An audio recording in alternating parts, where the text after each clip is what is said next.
Hello there, I'm Steve Priceson from the Fire Brigade Union. I'd like to give you a quick update following the issuing of a trade dispute to the West Midlands Fire Authority. You will now be receiving a number of comms visits from management within the organisation, receiving literature and videos. I would first like to just clear up a couple of points.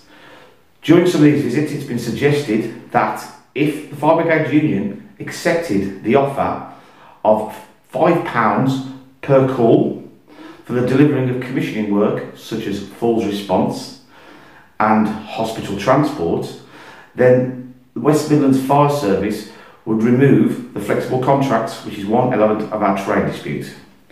I must make it clear that that is not the full position.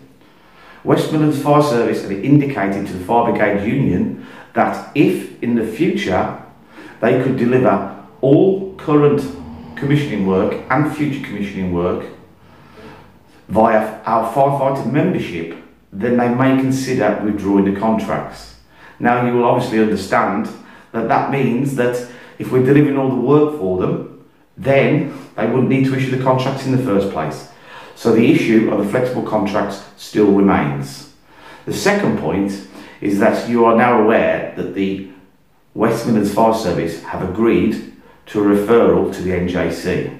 Now, I've updated you on a couple of occasions informing you that the Fire Brigade Union have repeatedly requested a referral to the Joint Secretaries.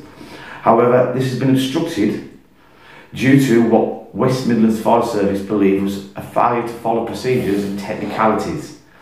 I can assure you that we have followed all procedures, and that is evidenced now because West Midlands Fire Service are agreeing to a referral without addressing what they call the lack of process. So therefore, it deems that we did follow the process in the first place. So we do look forward to joining the West Midlands Fire Service at the NJC, and we will go there in good faith. And we will explain to the NJC that the West Midlands Fire Service are issuing non-NJC, non-grey book flexible contracts. We will discuss about them not complying with our NJC procedures on health and safety and potential interference and all the other aspects of the trade dispute. However, currently West Midlands Fire Service have given us no indication whatsoever that they will address any of our concerns. I must point out that this dispute is not just about flexible contracts. They will create a two-tier workforce, leaving us in a minority, which will eventually potentially lead to us all being on flexible contracts, being obliged to carry out health and care work and whatever our future employers choose for us. It's not just about the contracts, this is also about the type of work that's being asked of us to be carried out. Now, this week I explained some of the type of work that West Midlands Fire Service intend our firefighters to do and the way it should be carried out. The BBC reporter said on air that it was bonkers. Now, speaking to the public, they also have the same opinion that firefighters aren't care workers, firefighters shouldn't be transporting people from hospital, you can't be in two places at one time, and our job is emergency response.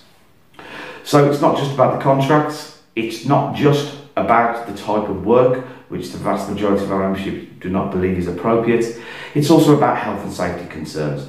Health and safety concerns in the workplace are paramount to us, and we've tried to carry out a couple of investigations and have been obstructed by this organisation, and we find that unacceptable. Another issue is control. In control, they are telling us that the work that firefighters they wish to carry out on station, which is non-contractual, is commissioning work, they're telling us in control it's contractual.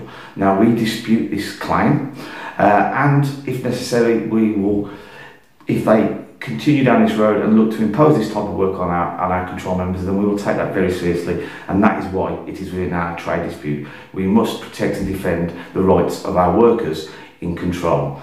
And finally, the last issue of this trade dispute is dictatorial management.